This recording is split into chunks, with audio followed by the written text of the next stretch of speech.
स्वर्ग से प्यारी जन्मभूमि। एक शिकारी दिन भर जंगल में भटकता रहा, लेकिन उसे कोई शिकार ना मिला। शाम को घर लौटते समय उसकी नजर पेड़ के नीचे खड़े एक हिरन पर पड़ी। उसने जल्दी से एक बाण छोड़ा, पर निशाना चूक गया। बाण पेड़ के तने में जा लगा। वह एक विषैला बाण था। कुछ समय बाद बाण का विष असर दिखाने लगा। पेड़ धीरे धीरे सूखने लगा। कुछ दिनों बाद फल फूलों से लदा वह पेड़ सूखकर ठूंठ हो गया। उस पेड़ के खोखल में एक तोता रहता था। पेड़ के सूख जाने पर भी तोता उसे छोड़कर किसी दूसरे हरे भरे पेड़ पर नहीं गया। उस सूखे पेड़ पर ही बसे रहने से तोता कमजोर हो गया।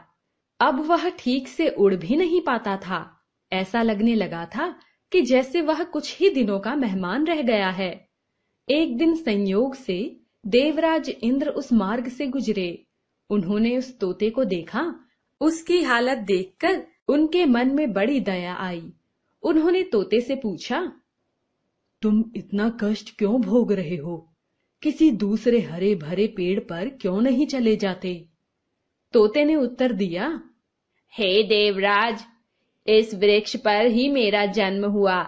इसके फल खाकर ही मैं बड़ा हुआ हूँ। इस वृक्ष ने गर्मी, सर्दी तथा वर्षा से मेरी रक्षा की है। क्या यह उचित होगा कि विपत्ति के समय मैं इसका साथ छोड़ दूं? यह सुनकर इंद्रदेव बहुत प्रसन्न हुए। उन्होंने कहा, अपनी जन्मभूमि के प्रति तुम्हारा यह प्रेम देखकर मैं बहुत प्रसन्न हूँ। तुम कोई वर मांगो। तोते ने कहा, देवराज, यदि आप सचमुच ही मुझसे प्रसन्न हैं, तो मेरे इस वृक्ष को फिर से जीवन दान दे दीजिए। इंद्रदेव ने अमृत की वर्षा करके उस पेड़ को फिर से जीवन दे दिया। देखते ही देखते वह वृक्ष फिर से हरा भरा हो गया। अब तोता आनंद से वहां रहने लगा।